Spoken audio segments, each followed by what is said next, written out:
Hello ಸ್ನೇಹಿತರೆ, ಎಲ್ರಿಗೂ ನಮಸ್ಕಾರ. ಇವತ್ತಿನ ಕಂಟೆಂಟ್ ನೋಡೋಣ. Habits that keep you broke.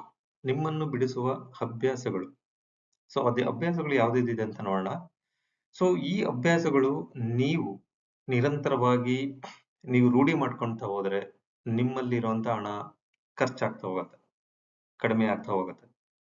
ಮತ್ತೆ ನೀವು ಈ ಅಭ್ಯಾಸಗಳನ್ನ ಕಂಟಿನ್ಯೂ ಮಾಡ್ತಾ ಹೋದಲ್ಲಿ ನೀವು ಹೆಚ್ಚು ಹೆಚ್ಚು ಪೆನಾಲ್ಟಿ ಕಟ್ಟಬೇಕಾಗತ್ತೆ, ಲಾಸ್ ಆಗುತ್ತೆ ನಿಮಗೆ, ಜೊತೆಗೆ ಇಂಟ್ರೆಸ್ಟ್ ಕಟ್ಟಬೇಕಾಗುತ್ತೆ. ಜೊತೆಗೆ ನೀವು ಈ ಒಂದು ಅಂಶಗಳನ್ನ ಕಂಟಿನ್ಯೂ ಮಾಡ್ತಾ ಹೋದ್ರೆ ನಿಮ್ಮ ಒಂದು ಎಜುಕೇಶನ್ ಅಥವಾ ಥಿಂಕಿಂಗ್ ಅಥವಾ ವಿಚಾರಗಳ ಬಗ್ಗೆ ಗಮನ ಹರಿಸದೆ ಕಾರಣ ನೀವು ನಿಮ್ಮ ಬುದ್ಧಿಶಕ್ತಿಯನ್ನು ಇನ್ನು ಕಡಿಮೆ ಆಗ್ತಾ ಹೋಗುತ್ತೆ. ಅದು ಯಾವ್ದು ಅಂತ ನೋಡೋಣ. ಅದಕ್ಕೂ ಮುಂಚೆ ನೀವು ಇಲ್ಲಿ ತನಕ ನನ್ನ ಯೂಟ್ಯೂಬ್ ಸಬ್ಸ್ಕ್ರೈಬ್ ಮಾಡ್ಕೊಂಡಿದ್ದಿಲ್ಲ ಅಂದ್ರೆ ದಯವಿಟ್ಟು ಸಬ್ಸ್ಕ್ರೈಬ್ ಮಾಡ್ಕೊಳ್ಳಿ. ನನ್ನ ಯೂಟ್ಯೂಬ್ ಚಾನಲ್ ಹೆಸರು ಬಂದು ವೆಲ್ತಿ ಕೃಷ್ಣ ಅಂತ ಹೇಳಿ. ವೆಲ್ತಿ ಕೃಷ್ಣ ಮತ್ತೊಮ್ಮೆ ಹೇಳ್ತಾ ಇದ್ದೀನಿ, ವೆಲ್ತಿ ಕೃಷ್ಣ. ನೀವು ಸಬ್ಸ್ಕ್ರೈಬ್ ಮಾಡ್ಕೊಂಡು ಬೆಲ್ ಐಕನ್ ಪ್ರೆಸ್ ಮಾಡಿ. ಯಾಕೆಂತ ಹೇಳಿದ್ರೆ ನನ್ನ ಪ್ರತಿ ವಿಡಿಯೋ ಅಪ್ಲೋಡ್ ಮಾಡಿದಾಗ ನಿಮಗೆ ಒಂದು ನೋಟಿಫಿಕೇಶನ್ ಬರುತ್ತೆ. ಜೊತೆಗೆ ನೀವು ನೋಡ್ಲಿಕ್ಕೆ ಅನುಕೂಲ ಆಗುತ್ತೆ, ಮತ್ತೆ ನಿಮ್ಮ ಸ್ನೇಹಿತರಿಗೆ ಅಥವಾ ನಿಮ್ಮ ಫ್ಯಾಮಿಲಿಗೆ ಶೇರ್ ಮಾಡ್ಲಿಕ್ಕೂ ಕೂಡ ಅನುಕೂಲ ಆಗುತ್ತೆ. ಮತ್ತೊಮ್ಮೆ ಹೇಳ್ತಾ ಇದ್ದೀನಿ, ನನ್ನ ಯೂಟ್ಯೂಬ್ ಚಾನಲ್ ಹೆಸರು ಬಂದು ವೆಲ್ತಿ ಕೃಷ್ಣ. ಸ್ಟಾರ್ಟ್ ಮಾಡೋಣ ಇವತ್ತಿನ ಒಂದು ಕಂಟೆಂಟ್. ಮೊದಲನೇದು ಸಾಲದ ಮೇಲೆ ಅವಲಂಬಿತವಾಗಿರುವುದು. ನೀವು ಪ್ರತಿ ಬಾರಿ ಒಂದು ಸಾಲ ಮುಗಿದ ನಂತರ ಮತ್ತೊಂದು ಸಾಲ ಮುಗಿದ ನಂತರ ಮತ್ತೆ ಇನ್ನೊಂದು ಮಗದೊಂದು, ಈ ತರ ಒಂದು ಸಾಲ ಅಂತ ನೀವು ಸಾಲ ಕಂಪ್ಲೀಟ್ ಆಗೋ ತಕ್ಷಣಕ್ಕೆ ಮತ್ತೊಂದು ತಗೊಳ್ತಾ ಇರ್ತಾರೆ. ಬಿಕಾಸ್ ಯಾಕೆಂತ ಹೇಳಿದ್ರೆ ನೀವು ಈ ಅಭ್ಯಾಸನ ಬಿಡಕ್ ಆಗ್ತಾ ಇರಲ್ಲ, ನೀವು ಅಭ್ಯಾಸನ ಕಂಟಿನ್ಯೂ ಮಾಡ್ತಾ ಹೋಗ್ತೀರ. ಸಾಲ ಇದ್ದಾಗ ಏನಾಗುತ್ತೆ, ಆ ಸಾಲಕ್ಕೆ ಜೊತೆಯಾಗಿ ನೀವು ಬಡ್ಡಿನೂ ಕಟ್ಟಬೇಕಾಗತ್ತೆ. 3% ಆಗಿರ್ಬೋದು, 2% ಆಗಿರ್ಬೋದು, ಅಥವಾ 14% ಆಗಿರ್ಬೋದು. ಆ ಒಂದು ನೀವು ಯಾರ ಹತ್ರ ತಗೊಳ್ತಾ ಇದ್ದೀರಾ, ಹೇಗ್ ತಗೊಳ್ತಾ ಇದ್ದೀರಾ ಅದ್ರದ್ದು ಆಧಾರದ ಮೇಲೆ ನೀವು ನಿಮ್ಮ ಹಣನ ಕಳ್ಕೊಳ್ಳೋದು ಜಾಸ್ತಿ ಆಗತ್ತೆ. ಸಾಮಾನ್ಯವಾಗಿ ಸಾಲ ಕೆಲವೊಂದು ವಿಚಾರವಾಗಿ ಬೇಡದೇ ಇರೋ ಪದಾರ್ಥಗಳನ್ನ ತಗೊಳ್ಳುವಂಥದ್ದು, ಅಥವಾ ಅವಶ್ಯಕತೆ ಇದ್ದು ಲೇಟಾಗಿ ತಗೊಂಡ್ರು ಆಗುತ್ತೆ ಅನ್ನೋ ಒಂದು ವಿಚಾರ ಇದ್ರೂ ಕೂಡ ಅದ್ರ ಬಗ್ಗೆ ಜಾಸ್ತಿ ಗಮನ ಹರಿಸೋದು. ಈ ತರ ವಿಚಾರಗಳನ್ನ ನೀವು ನೆನಪಲ್ಲಿ ಇಟ್ಕೊಂಡು ಸಾಲಗಳನ್ನ ತಗೊಂಡು ಅದನ್ನ ಮೇಲೆ ಡಿಪೆಂಡ್ ಆಗಿ ಪ್ರತಿ ಸರಿ ಸಾಲ ಮುಗಿದ ನಂತರ ಹೊಸ ಸಾಲ ಮಗದೊಂದು ಸಾಲ ಅಂತ ಮಾಡ್ತಾ ಇರೋದ್ರಿಂದ ನಿಮ್ಮ ಒಂದು ಆರ್ಥಿಕ ಪರಿಸ್ಥಿತಿ ಹೆಚ್ಚಾಗ್ತಾ ಇರೋದಿಲ್ಲ. ಯಾವಾಗ್ಲೂ ಸಾಲದಲ್ಲೇ ಮುಳುಗೋಗಿರ್ತೀರ. ಇದು ನಿಮ್ಮನ್ನು ಬಿಡಕ್ ಆಗದೆ ಇರುವಂತ ಒಂದು ಮೊದಲನೇ ಅಂಶ. ಎರಡನೇದು ತುರ್ತು ನಿಧಿಯನ್ನು ನಿರ್ಲಕ್ಷಿಸುವುದು, ನೆಗ್ಲೆಕ್ಟಿಂಗ್ ಅನ್ ಎಮರ್ಜೆನ್ಸಿ ಫಂಡ್. ನೀವು ಎಲ್ಲಿ ತನಕ ನೆಗ್ಲೆಕ್ಟ್ ಮಾಡ್ತೀರಾ ನಿಮಗೆ ಅಲ್ಲಿ ತನಕನೂ ನಿಮ್ಮ ಲೈಫ್ ಅಲ್ಲಿ ಒಂದು ಸ್ಥಿರತೆ ಇರೋದಿಲ್ಲ, ಮತ್ತೆ ಹಣದ ಉಳಿತಾಯದ ಬಗ್ಗೆ ನೀವು ಯೋಚನೆ ಮಾಡೋದಿಲ್ಲ. ಯಾಕೆಂದ್ರೆ ಎಮರ್ಜೆನ್ಸಿ ಫಂಡ್ ತುಂಬಾನೇ ಜೀವನಕ್ಕೆ ತುಂಬಾ ಅವಶ್ಯಕತೆ. ಯಾಕೆಂತ ಹೇಳಿದ್ರೆ ನಿಮಗೆ ಯಾವಾಗ ಯಾವ ಪರಿಸ್ಥಿತಿಯಲ್ಲಿ ಅಥವಾ ನಿಮ್ಮ ಮನೆಗೆ ಯಾವ ಕ್ಷಣದಲ್ಲಿ ಏನಾಗಬಹುದು ಅಂತ ಒಂದು ಯೋಚನೆ ಕೂಡ ಇರೋದಿಲ್ಲ. ಹಾಗಾಗಿ ನೀವು ಎಮರ್ಜೆನ್ಸಿ ಫಂಡ್ ಅನ್ನ ಉಳಿತಾಯ ಮಾಡ್ಲಿಕ್ಕೆ ಸ್ಟಾರ್ಟ್ ಮಾಡಿಲ್ಲ ಅಂತಂದ್ರೆ ನೀವು ತುಂಬಾನೇ ವ್ಯಥೆ ಪಡಬೇಕಾಗುತ್ತೆ, ಅಥವಾ ತುಂಬಾನೇ ಹಣಕ್ಕೋಸ್ಕರ ಸ್ಟ್ರಗಲ್ ಮಾಡಬೇಕಾಗತ್ತೆ. ಈ ಒಂದು ಅಂಶನೂ ಕೂಡ ನಿಮಗೆ ಉಳಿತಾಯ ಮಾಡ್ಲಿಕ್ಕೆ ಅವಕಾಶ ಕೊಡ್ತಾ ಇರೋದಿಲ್ಲ. ಮೂರನೇದು ಆಸೆಗಳ ಮೇಲೆ ಅತಿಯಾದ ಖರ್ಚು ಮಾಡುವುದು, ಓವರ್ ಸ್ಪೆಂಡಿಂಗ್ ಆನ್ ವಾಂಟ್ಸ್. ಅವಾಗಲೇ ಹೇಳಿದಂಗೆ ಬೇಡದೇ ಇರೋ ಪದಾರ್ಥಗಳ ಬಗ್ಗೆ ಜಾಸ್ತಿ ಆಕರ್ಷಣೆ, ಬೇಕು ಅನ್ನೋ ಒಂದು ಹೆಚ್ಚು ಆಕರ್ಷಣೆ ಇರೋದ್ರಿಂದ ನೀವು ಅನವಶ್ಯಕವಾಗಿ ಆ ಒಂದು ಪದಾರ್ಥಗಳಿಗೆ ಇನ್ವೆಸ್ಟ್ಮೆಂಟ್ ಮಾಡ್ತೀರಾ. ಅದು ಯಾವುದು ಅಂತ ನಿಮಗೆ ಗೊತ್ತಿರುತ್ತೆ, ನಾನು ಹೇಳುವಂತ ಅವಶ್ಯಕತೆ ಇಲ್ಲ ಇಲ್ಲಿ. ನಾಲ್ಕನೇದು ಬಡ್ಜೆಟ್ ತಯಾರಿಸುವುದನ್ನು ತಪ್ಪಿಸುವುದು. ನಾನು ಪ್ರತಿ ವಿಡಿಯೋದಲ್ಲೂ ನಾನು ಹೇಳ್ತಾ ಇದ್ದೆ, 3 ಮಂತ್ಸ್ಗೊಮ್ಮೆ ನೀವು ಬಡ್ಜೆಟ್ ಅನ್ನು ಮಾಡ್ಕೊಳ್ಬೇಕು, ಅದರ ಆಧಾರದ ಮೇಲೆ ಎಕ್ಸ್ಪೆಂಡಿಚರ್ ಮಾಡಬೇಕು ಅಂತ ಹೇಳ್ಬಿಟ್ಟು. ಇಲ್ಲಿ ನಿಮಗೆ ಅಂದ್ರೆ ಮುಂದಕ್ಕೆ ಹಾಕುವಂಥದ್ದಾಗಿರ್ಬೋದು, ಅಥವಾ ಬಡ್ಜೆಟ್ ತಯಾರಿಸೋದನ್ನು ತಪ್ಪಿಸುವುದು, ಅವಾಯ್ಡಿಂಗ್ ಪ್ರಿಪೇರಿಂಗ್ ಎ ಬಡ್ಜೆಟ್. ಏನಕ್ಕೆ ಮಾಡಬೇಕು, ನಾವು ದುಡಿತಾ ಇರೋದೇ ಇಷ್ಟು, ಇದರಲ್ಲೇ ಖರ್ಚು ಮಾಡೋಣ, ಇದು ಮಾಡೋದ್ರಿಂದ ಉಪಯೋಗ ಇಲ್ಲ. ಈ ತರದ ಆಲೋಚನೆಗಳು ಬಂದಾಗ ಏನಾಗುತ್ತೆ, ನಿಮ್ಮ ಮನಸ್ಸಲ್ಲಿ ನೀವು ಬಡ್ಜೆಟ್ ಅನ್ನ ಪ್ರಿಪೇರ್ ಮಾಡಕ್ ಹೋಗೋದಿಲ್ಲ, ಅದರಲ್ಲಿ ಎಷ್ಟನ್ನ ಉಳಿತಾಯ ಮಾಡ್ಬೇಕು ಅಂತ ನೋಡೋದಿಲ್ಲ, ಎಷ್ಟನ್ನ ಖರ್ಚು ಮಾಡ್ಬೇಕು ಅಂತ ಕೂಡ ನೋಡಕ್ ಹೋಗೋದಿಲ್ಲ. ಹಾಗಾಗಿ ಇದು ಕೂಡ ಒಂದು ನಿರ್ಲಕ್ಷಣೆ ಮಾಡ್ತೀರಾ ನೀವು. ಹೂಡಿಕೆ ಮಾಡದಿರುವುದು.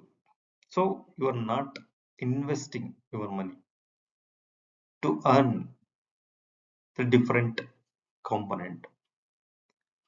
ಸೊ ಯಾವುದೇ ಕಾಂಪೊನೆಂಟ್ ಅಲ್ಲಿ ಆಗಿರ್ಬೋದು, ಅಥವಾ ಸ್ಟಾಕ್ ಆಗಿರ್ಬೋದು, ಮ್ಯೂಚುವಲ್ ಫಂಡ್ ಆಗಿರ್ಬೋದು, ಅಥವಾ ಬೇರೆ ಬೇರೆ ಕ್ಷೇತ್ರಗಳಲ್ಲಿ, ಅಥವಾ ಬೇರೆ ಬೇರೆ ಒಂದು ಅಂದ್ರೆ ಕಾಂಪೊನೆಂಟ್ ಅಲ್ಲಿ ನೀವು ಹಣನ ಇನ್ವೆಸ್ಟ್ ಮಾಡಕ್ಕೆ ಹೋಗದೆ ಇರುವಂತದ್ದು. ಯಾಕೆ ಹೋಗೋದಿಲ್ಲ ಅಂತಂದ್ರೆ, ಒಂದು ಮಾಹಿತಿ ಗೊತ್ತಿರೋದಿಲ್ಲ, ಎರಡನೇದು ಅದರಿಂದ ಏನು ಉಪಯೋಗ ಇದೆ, ನಮಗೆ ಎಷ್ಟು ಹಣ ಬರುತ್ತೆ ಅನ್ನೋ ಒಂದು ನೆಗ್ಲಿಜೆನ್ಸಿ. ಸೊ ಇದೆರಡು ಕಾರಣಕ್ಕೆ ನೀವು ಹಣನ ಹೂಡಿಕೆ ಮಾಡ್ಲಿಕ್ಕೆ ಹೋಗೋದಿಲ್ಲ. ಸೊ ಅದು ಒಂದು ಕೂಡ ನಿಮ್ಮ ಅಭ್ಯಾಸಗಳಲ್ಲಿ ತಪ್ಪಿಸುವಂತ ಒಂದು ಪಾಯಿಂಟ್. ಸೊ ಇನ್ನೊಂದು ನೋಡೋಣ, ಆರ್ಥಿಕ ಶಿಕ್ಷಣವನ್ನು ನಿರ್ಲಕ್ಷಿಸುವುದು. So ignoring financial educations. Because ನೀವು ನಿಮ್ಮ ಫೈನಾನ್ಷಿಯಲ್ಸ್ ನ ಅರ್ಥ ಮಾಡ್ಕೊಂಡಿಲ್ಲ ಅಂತಂದ್ರೆ, ನಿಮ್ಮ ಹಣ ಹೇಗೆ ಉಳಿತಾಯ ಮಾಡ್ಬೇಕು ಅಂತ ನೀವು ಅರ್ಥ ಮಾಡ್ಕೊಳ್ಳಿಲ್ಲ, ಅಥವಾ ಹೇಗೆ ಖರ್ಚು ಮಾಡ್ಬೇಕು, ಎಷ್ಟು ಖರ್ಚು ಮಾಡ್ಬೇಕು ಅಂತ ಅರ್ಥ ಮಾಡ್ಕೊಳ್ಳಿಲ್ಲ ಅಂತಂದ್ರೆ, ನೀವು ದುಡ್ದಂತ ಹಣ 1 ರೂಪಾಯಿನೂ ಕೂಡ ಉಳಿತಾಯ ಆಗೋದಿಲ್ಲ. ಜೊತೆಗೆ ಉಳಿತಾಯ ಮಾಡೋದಿರ್ಲಿ, ಸಾಲ ತಗೊಳ್ಳೋದು ಜಾಸ್ತಿ ಆಗ್ತಾ ಹೋಗುತ್ತೆ. ಸೊ ಇದೆಲ್ಲ ಏನೆಲ್ಲ ಪಾಯಿಂಟ್ಸ್ ಗಳನ್ನ ಹೇಳ್ತಾ ಇದ್ದೀನಿ ನಾನು, ಇದ್ಯಾವುದು ಕೂಡ ನೀವು ಅಂದ್ರೆ ಅಭ್ಯಾಸ ಮಾಡ್ಕೊಂಡಿಲ್ಲ ಅಂತಂದ್ರೆ, ನಿಮ್ಮ ಆರ್ಥಿಕ ಪರಿಸ್ಥಿತಿ ಕುಗ್ಗುತ್ತಾ ಹೋಗುತ್ತೆ. ನಿಮ್ಮ ಆರ್ಥಿಕ ಪರಿಸ್ಥಿತಿ ಮೇಲೆ ಹೋಗೋದಿಲ್ಲ, ಕುಗ್ಗುತ್ತಾ ಹೋಗುತ್ತೆ. ಬಿಕಾಸ್ ಇದೆಲ್ಲನೂ ಕೂಡ ನಿಮ್ಮ ಅಭ್ಯಾಸಗಳನ್ನ ಬಿಡಿಸುವಂಥದ್ದು, ಅಥವಾ ಮುಂದಕ್ಕೆ ಹಾಕುವಂಥದ್ದು, ತಡೆಯುವಂಥದ್ದು ಆಗಿರುತ್ತೆ. ಸೊ ಇದು ಯಾವುದೆಲ್ಲ ಪಾಯಿಂಟ್ಸ್ ಗಳನ್ನ ಹೇಳ್ತಾ ಇದ್ದೀನಿ, ಈ ಪಾಯಿಂಟ್ಸ್ ಗಳ ಬಗ್ಗೆ ನೀವು ಒಬ್ಬರೇ ಕೂತು ಯೋಚನೆ ಮಾಡಿ. ಎಮರ್ಜೆನ್ಸಿ ಫಂಡ್ ಅವಶ್ಯಕತೆ ಇದೆಯಾ ಅಂತ, ಅಥವಾ ಅನವಶ್ಯಕವಾಗಿ ಖರ್ಚು ಮಾಡೋದನ್ನ ತಡೆದ್ರೆ ಏನಾಗುತ್ತೆ ಅಂತ, ಬಡ್ಜೆಟ್ ಪ್ರಿಪೇರ್ ಮಾಡೋದ್ರಿಂದ ಏನಾಗುತ್ತೆ, ಅಥವಾ ಇನ್ವೆಸ್ಟ್ ಮಾಡೋದ್ರಿಂದ ಏನಾಗುತ್ತೆ. ಸೊ ಇದೆಲ್ಲಾನು ಕೂಡ ನೀವು ಯೋಚನೆ ಮಾಡಿದ್ರೆ ನಿಮ್ಮ ಜೀವನದಲ್ಲಿ ಸ್ವಲ್ಪನಾದ್ರೂ ಬೆಳವಣಿಗೆ ಅನ್ನೋದು ಆಗುತ್ತೆ. ಇಲ್ಲ ನಾನು ಇರೋದೇ ಹೀಗೆ, ನಾನು ಯಾವುದು ಮಾಡೋದಿಲ್ಲ ಅಂತ ಇದ್ರೆ, ನಿಮ್ಮ ಆರ್ಥಿಕ ಪರಿಸ್ಥಿತಿ ಕೆಳಗಡೆ ಹೋಗ್ತಾ ಹೋಗ್ತಾ ಹೋಗುತ್ತೆ. ನಿಮ್ಮ ಲೋನ್ ಹೆಚ್ಚಾಗ್ತಾ ಹೋಗುತ್ತೆ. ನೆಕ್ಸ್ಟ್, ನಿವೃತ್ತಿಗಾಗಿ ಉಳಿತಾಯ ಮಾಡಿರುವುದು. ಸೊ ನಾನು ನಿವೃತ್ತಿಗಾಗಿ ಆಲ್ರೆಡಿ 2-3 ವಿಡಿಯೋಸ್ಗಳನ್ನ ಮಾಡಿ ನಾನು ಅಪ್ಲೋಡ್ ಮಾಡಿದ್ದೀನಿ. ಸೊ ನಿವೃತ್ತಿಗಾಗಿ ಹಣ ಉಳಿತಾಯ ಮಾಡೋದು ತುಂಬಾನೇ ಉಪಯೋಗ ಆಗುತ್ತೆ. ನೀವು ನಿವೃತ್ತಿಗೆ ಸಂಬಂಧಪಟ್ಟಂಗೆ ನಾನು ಹೇಳೋದು ಅಲ್ಲದೆ ಬೇರೆ ಯಾವುದೋ ವಿಡಿಯೋಸ್ಗಳನ್ನ ನೋಡಿ, ಅಥವಾ ನೀವು ಓದಿ ತಿಳ್ಕೊಳ್ಳಿ, ನಿವೃತ್ತಿಗೋಸ್ಕರ ಏಕೆ ಹಣ ಹೂಡಿಕೆ ಮಾಡಬೇಕು ಅಂತ. ಹೂಡಿಕೆ ಮಾಡಿದ್ರೆ ಏನಾಗುತ್ತೆ, ಹೂಡಿಕೆ ಮಾಡದೇ ಇದ್ರೆ ಏನಾಗುತ್ತೆ ಅಂತ ನೀವು ಯೋಚನೆ ಮಾಡಿ. ಅದಾದ್ಮೇಲೆ ನೀವು ಸ್ಟಾರ್ಟ್ ಮಾಡಿ. ಇದನ್ನು ಕೂಡ ನೀವು ಮುಂದೆ ಹಾಕುವಂಥದ್ದು. ಸೊ ಲಾಸ್ಟ್ನೇದು, ಜೀವನ ಶೈಲಿ ಹಣದುಬ್ಬರದಲ್ಲಿ ತೊಡಗುವುದು. ಸೊ ನಿಮ್ಮ ಲೈಫ್ ಸ್ಟೈಲ್ ಇನ್ಫ್ಲೇಷನ್ಸ್ ಏನಾಗುತ್ತೆ,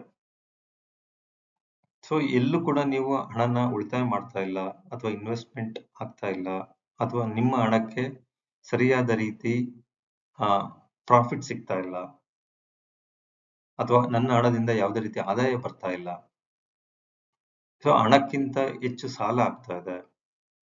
ಸೊ ಇದೆಲ್ಲ ನೀವು ಏನಕ್ಕಾಗತ್ತೆ ಅಂತ ಹೇಳಿದ್ರೆ, ಪ್ರಾಪರ್ ಚಾನಲ್ ನಿಮ್ಮ ಹತ್ರ ಇಲ್ಲ.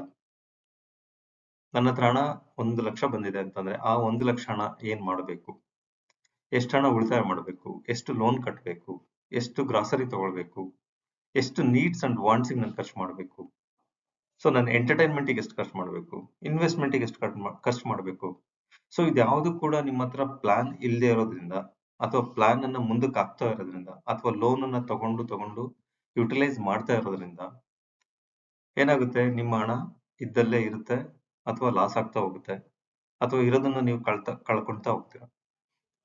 ಸೊ ಹಾಗಾಗಿ ನಾನು ಹೇಳೋದೇನಂತ ಹೇಳಿದ್ರೆ, ಈ ಒಂದು ಹ್ಯಾಬಿಟ್ಸ್ ಮುಂದಕ್ಕೆ ಹಾಕುವಂಥದ್ದಾಗಿರ್ಬೋದು, ಅಥವಾ ನಿರ್ಲಕ್ಷ್ಯ ಮಾಡುವಂಥದ್ದಾಗಿರ್ಬೋದು, ಅಥವಾ ನಿಮ್ಮ ನಾಲೆಡ್ಜ್ ನ ಇಂಪ್ರೂವ್ ಮಾಡ್ಕೊಳ್ಳುವಂಥದ್ದಾಗಿರ್ಬೋದು, ಅಥವಾ ನಿಮ್ಮ ರಿಟೈರ್ಮೆಂಟ್ ಸ್ಕೀಮ್ಸ್ ಬಗ್ಗೆ ಯೋಚನೆ ಮಾಡಿ ಉಳಿತಾಯ ಮಾಡ್ಲಿಕ್ಕೆ ಸ್ಟಾರ್ಟ್ ಮಾಡಿ. ಎಮರ್ಜೆನ್ಸಿ ಫಂಡ್ ಸೇವಿಂಗ್ಸ್ ಮಾಡಿ. ಸೊ ಇದು ಯಾವ್ದೆಲ್ಲ ಹೇಳ್ತಾ ಇದ್ದೀನಿ, ನೀವು ಏನೆಲ್ಲ ಅವಾಯ್ಡ್ ಮಾಡ್ತಿದ್ದೀರಾ ಅಂತ ಹೇಳ್ತಾ ಇದ್ದೀನಿ, ಅದನ್ನೆಲ್ಲ ನೀವು ಕಾರ್ಯಗತಕ್ಕೆ ತಗೊಂಡ್ ಬನ್ನಿ.